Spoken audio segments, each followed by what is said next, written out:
जंगल में सावन का मौसम चल रहा था।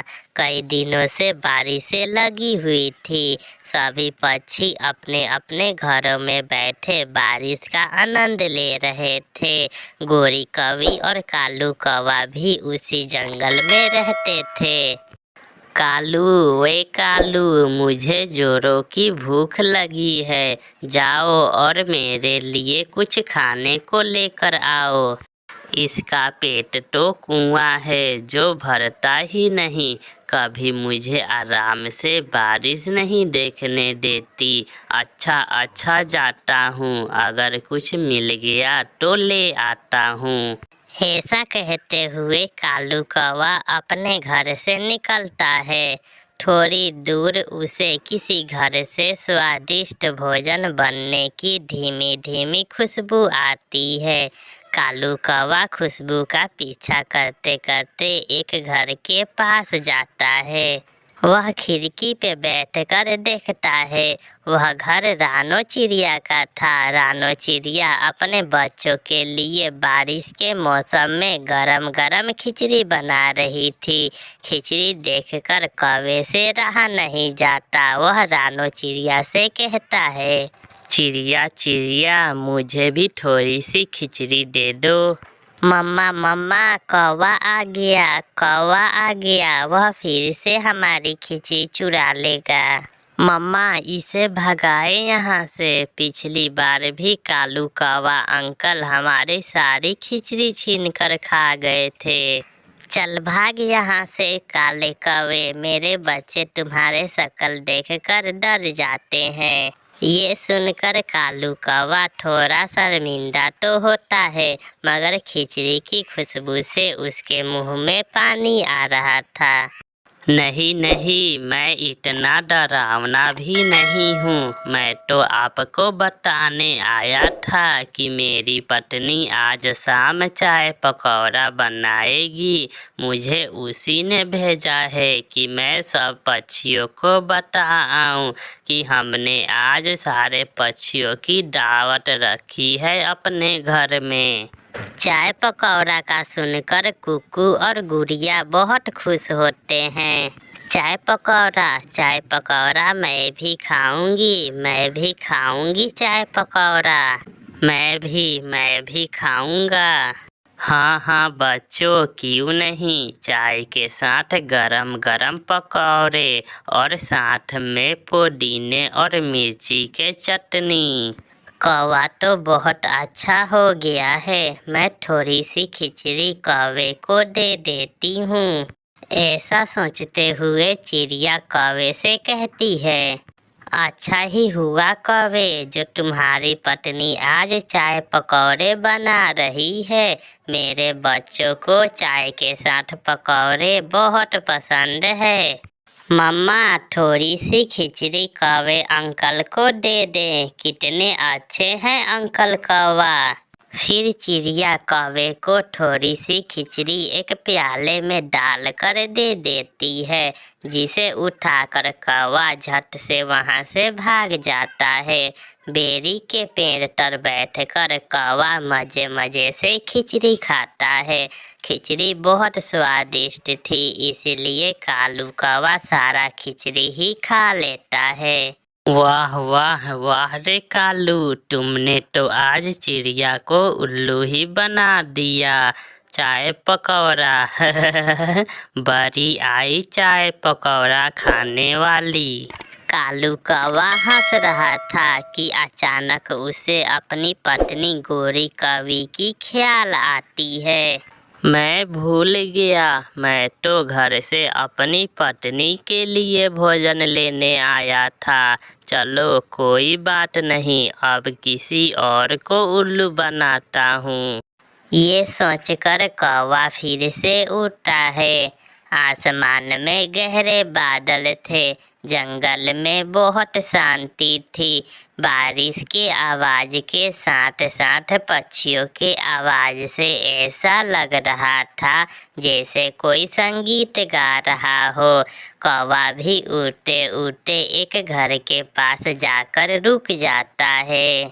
पहले खिड़की से देखता हूँ कि इस घर में क्या बन रहा है, फिर कोई चक्कर चलाऊंगा।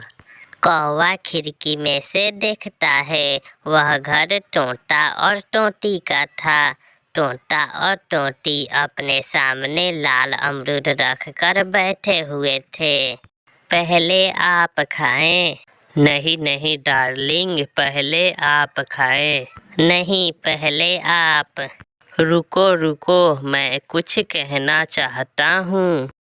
अपने घर की खिड़की में काले कौवे को देखकर टोंटा और टोंटी हैरान हो जाते हैं।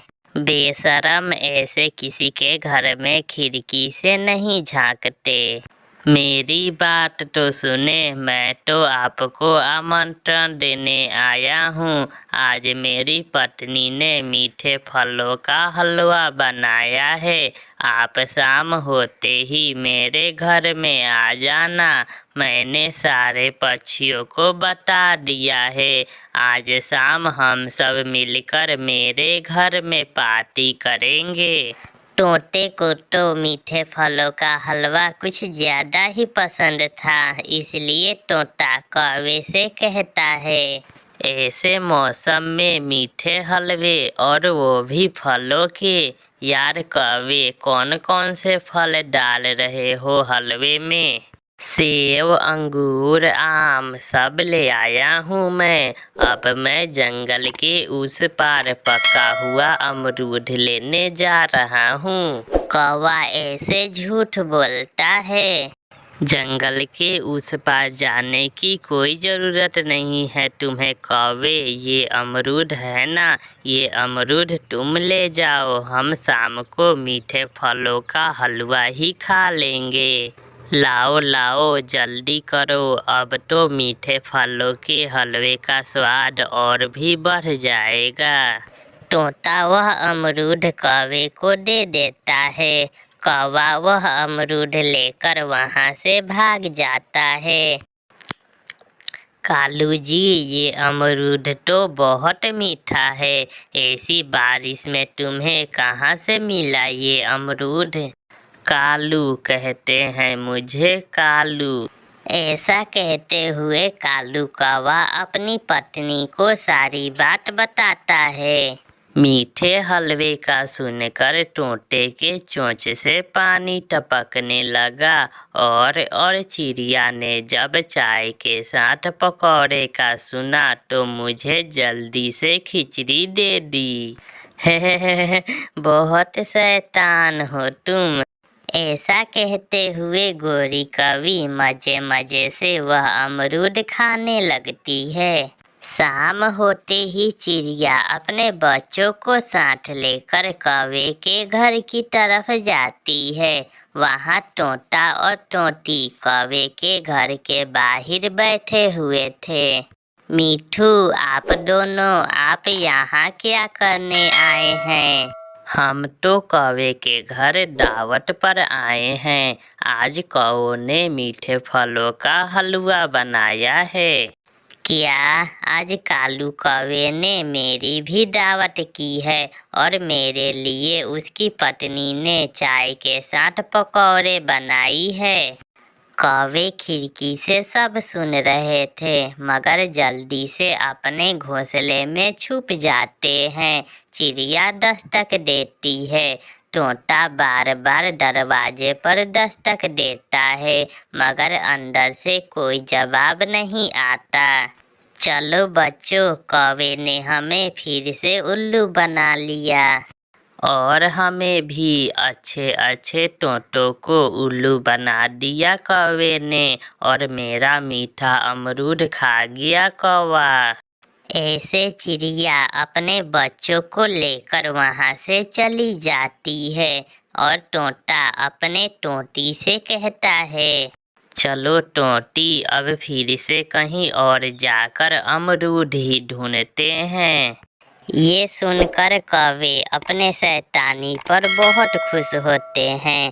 प्यारे दोस्तों, इस कहानी से हमें सीख मिलती है कि हमेशा अक्ल से काम लें और दूसरों से उल्लू बनने से बचें।